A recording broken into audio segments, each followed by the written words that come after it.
meurtres en série n'ait pas trouvé de solution pendant 15 années consécutives. On n'a même pas retrouvé l'ombre du meurtrier. Chaque victime est morte après avoir subi d'atroces humiliations. Même celles qui étaient enceintes de l'enfant du meurtrier n'ont pas échappé à un destin fatal. Le meurtrier a également Big Brother, bon grand frère, regrette certainement ses actes passés. Avec cette conférence de presse, tous les médias nationaux ont commencé à couvrir l'affaire, mais une personne n'a pas pu être heureuse pour autant. C'était le policier en charge de cette affaire à l'époque, Xing Qiu, rendu Xing Qiu extrêmement perplexe. C'est que l'affaire datait de 15 ans et que l'instigateur semblait encore si jeune.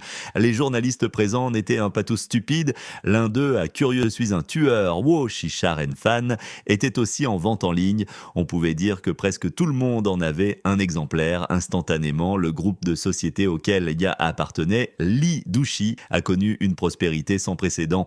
Mais alors que certains se réjouissaient, d'autres haïssaient. Les familles des victimes d'alors détestaient Li Dushi, au point de vouloir lui arracher la chair et faire couler le sang. À ce moment, les deux camps étaient de nouveau opposés. Cependant, Li Dushi, du haut de sa position, se moquait de la mort et de l'incapacité de la police. Les familles des victimes, quant à elles, étaient dans une lutte pour survivre. Ce que Li Dushi ignorait, c'est que si ces personnes au bord du gouffre se rassemblent, elles pourraient former une force capable d'engloutir un gigantesque pouvoir. Ainsi, pendant que Li Dushi cherchait encore à rencontrer individuellement les familles des victimes et qu'il était occupé à siéger dans une fondation caritative pour enfants, les familles des victimes s'étaient déjà réunies. Mais peu de personnes étaient prêtes à participer à une offensive contre Li Dushi. Rapidement, elles ont conçu un plan cruel, kidnapper Li Dushi, le ramener et le torturer lentement pour qu'il révèle l'emplacement des derniers corps de l'époque où il a commis ses crimes. Li Dushi, quant à lui, du corps, a rapidement protégé Li Dushi pour l'amener à la salle. À l'entrée, Li Dushi signait des autographes pour ses fans. Un plan contre lui était en train de se mettre en place. Juste avant le début de la conférence de presse, Li Dushi est allé se réchauffer à la piscine du complexe. Là, un nettoyeur, personne chargée du nettoyage, appelé Zhu Yan, s'est approché. La victime, en UI, a senti quelque chose et s'est précipitée. Heureusement, le policier a esquivé et a attrapé Li Dushi pour l'enlever rapidement. Quand la lumière s'est rallumée, ils ont constaté que le policier avait déjà emporté Li Dushi. Les poursuivants ont poursuivi la fuite, mais le policier a réussi à échapper à la plupart d'entre eux.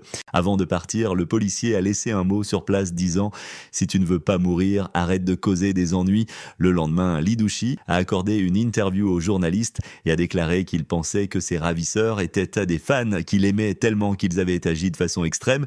Il ne comptait pas les poursuivre en justice. Le policier est national et les ventes du livre ont explosé, dépassant 20 milliards, monnaie à nombre mentionné dans le texte, et certains ont cru que Li Dushi avait tué ses femmes 15 ans plus tôt seulement pour faire vendre le livre. D'autres le soutenaient. Les opinions étaient enflammées. Le policier Xing Qiu, ou l'officier en charge, a pris la parole, affirmant que Li Dushi n'était peut-être pas le véritable auteur des meurtres en série. Il a immédiatement mis la cassette dans le lecteur. On y voyait son épouse, Meizen, tuée, et elle voulait l'entendre une dernière fois. On voit dans la vidéo le meurtrier appeler le policier, mais le policier n'en savait rien et serrant sa femme morte, il ne comprenait pas pourquoi elle ne répondait pas. Le policier, en pleurs, a regardé la vidéo. On y voit l'assassin se péter. Li Dushi, le directeur du journal, a alors proposé d'inviter les deux présumés meurtriers et le policier pour un face-à-face public, les amener à se confronter face aux caméras. L'idée semblait farfelue, surtout que M. Zui était introuvable par la police, mais le directeur a décidé de passer une publicité publique histoire d'attirer l'attention et la stratégie a fonctionné. Peu après, M. Zui a contacté le journal et a invité tout le monde sur un toit pour une émission en direct promettant de satisfaire les exigences de l'émission et d'organiser une discussion nationale pour déterminer le véritable coupable. Monsieur Zui connaissait la célébrité que Li Dushi. 3 heures avant le début de la diffusion en direct, il a donné l'adresse pour que l'on puisse exhumer les restes. Les familles des victimes se préparaient au débat. Elles avaient juré de tuer personnellement celui qui serait reconnu coupable en utilisant un serpent caché dans un cercueil pour l'achever, moyen cruel mentionné dans le texte. La discussion a commencé, mais un des protagonistes, Monsieur Zui, tardait à arriver. L'animateur a alors laissé la parole aux personnes présentes. Bientôt, Monsieur Zui est arrivé au bas de l'immeuble avec un masque. Sous la preuve matérielle, l'identité du véritable meurtrier de Li Dushi. a été complètement disculpé, mais certains fans féminins de Lee Douchy refusaient encore de croire que leur idole n'était pas le tueur. L'animateur a demandé à Lee Douchy s'il persistait à dire qu'il était le coupable. Face à la découverte, Lee Douchy a révélé la vérité. Ce n'était pas lui qui avait écrit le livre. L'auteur du livre était en fait Xing Qiu. Cette révélation a sidéré l'auditoire.